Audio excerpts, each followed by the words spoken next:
Dnešnou témou je teda rakovina obličiek. Prečo potrebujeme práve na tento konkrétny druh rakoviny poukázať?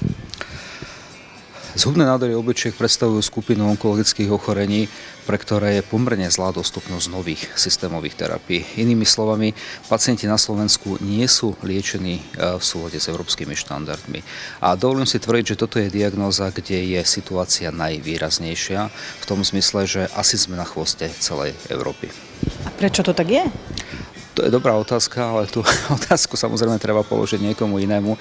A jednak je to asi určite cena liečob, oni sú pomerne dosť nákladné. Na druhej strane ale treba zdôrazniť to, že dnes sa pri liečbe metastatických nádorov obličky nerozprávame iba o liečení.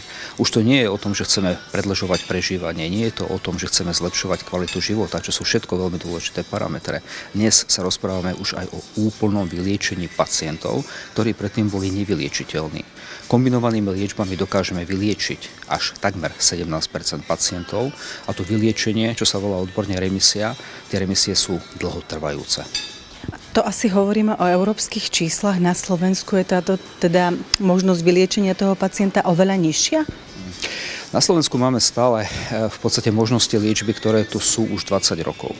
Pred 20 rokmi to boli moderné terapie, tzv. Tyrozinkinázové inhibítory, čiže tak menej odborne tabletky, kapsulky, ktoré si pacienti papali doma. Hej, mali určité klinické výsledky, ale žiaľ Bohu, za 20 rokov, alebo teda vďaka Bohu, za ostatných 20 rokov tá situácia sa dramaticky zmenila. Dnes už v rámci Európskej únie sa dominantne používajú kombinované liečebné postupy, čiže kombinácia týchto tyrozinkinázových inhibítorov s imunoterapiou alebo kombinovaná imunoterapia a práve táto kombinovaná liečba dokázala posunúť terapiu metastatických nádorov obličky tam, kde by sme sa posunúť chceli aj my. Poďme si tak prakticky povedať, takou zlobou v úvodzovkách rakoviny je, že často nevieme, že ju máme, hej? Že tie príznaky sa dostavia neskoro alebo neskoro si ich všimneme. Ako vie pacient práve s rakovinou obličiek identifikovať, že možno teda má nejaký vážnejší problém?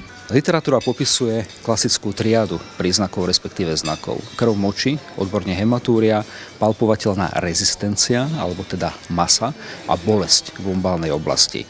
A toto sú príznaky, respektíve znaky pokročilej choroby. Hej, tá choroba je veľká, prerastá obličku a takýchto pacientov v čase diagnostiky je relatívne málo. Čiže okolo tých 16-17%. V súčasnosti sú nádory obličky najčastejšie vo viac ako 50% prípadov asymptomatické, čiže inými slovami pacienti nemajú žiadne ťažkosti a ide o náhodný nález pri najčastejšie sonografickom vyšetrení brucha, ktoré sa robí z nejakých iných dôvodov. Pokiaľ ale pacienti majú nejaký symptóm, nejakú ťažkosť, tak najčastejšie je to krv moči. Čiže ako náhle máme krv moči, mali by sme zbystriť. A samozrejme nie každá krv moči znamená, že ide o nádor. Môže byť spôsobená zápalmi, traumami, a kameňmi, urolitmi, ale môže byť za tým aj malignita, čiže rakovina obličky. Čiže v podstate jediný spôsob, ako ja, ako bežný človek, pacient, môžem zistiť, že mám nejaký problém, je preventívna prehliadka alebo iné, v podstate náhodné vyšetrenie pri inom probléme, tak?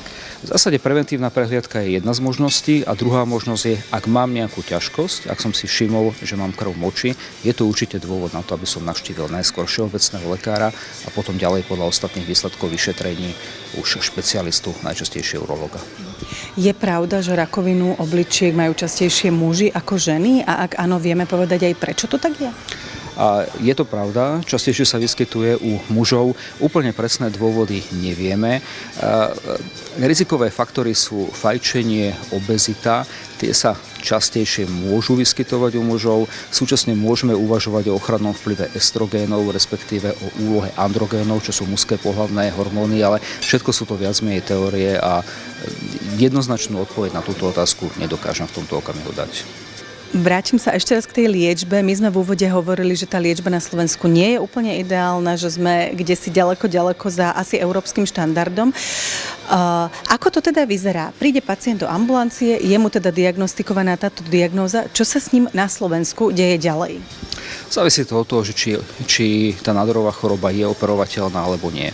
Chirurgický výkon je spravidla prvým krokom, ktorý musí podstúpiť pacient, čiže nádor sa vyoperuje. Iná je situácia, pokiaľ je choroba metastatická, čiže má prítomné vzdialené metastázy, no a tam je plne indikovaná tzv. Systémová terapia.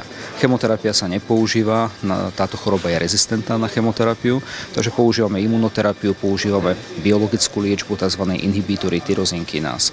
A pacientov liečíme v tzv. Líniách. Čiže na začiatku pacienti by mali dostať takú liečbu, ktorá je najúčinnejšia. Hej. Vďaka ktorej budú žiť najdlhšie, vďaka ktorej majú najväčšiu šancu úplne sa vyliečiť. Problém Slovenska spočíva v tom, že tieto prvolíniové liečby nie sú celkom dostupné v porovnaní s inými štátmi Európskej únie. A aby sme sa neporovnávali s kdekým, lebo porovnávať sa s Nemeckom, Rakúskom síce môžeme, ale nebude nám to nič platné, porovnajme sa s Českou republikou. Česi majú k dispozícii všetky prvolíniové režimy. Hej. A problém nastáva aj potom v druhej línii. V druhej línii, kedy značná časť pacientov nám zomrie. V tej druhej línie sa dožije iba 50% pacientov a títo pacienti na Slovensku taktiež nedostávajú štandardné liečby. Čiže liečby, ktoré sa bežne štandardne používajú v štátoch Európskej únie. Takže karcinom obličky je z hľadiska dostupnosti systémových terapií podľa môjho osobného názoru v súčasnosti najhoršou onkologickou diagnózou, ktorú je lepšie na Slovensku nemať. A keď už hovoríme teda o pacientoch, ktorí ju majú diagnostikovanú, vieme aj štatisticky vo všeobecnosti povedať, akého veku sa to týka, alebo je to úplne individuálne?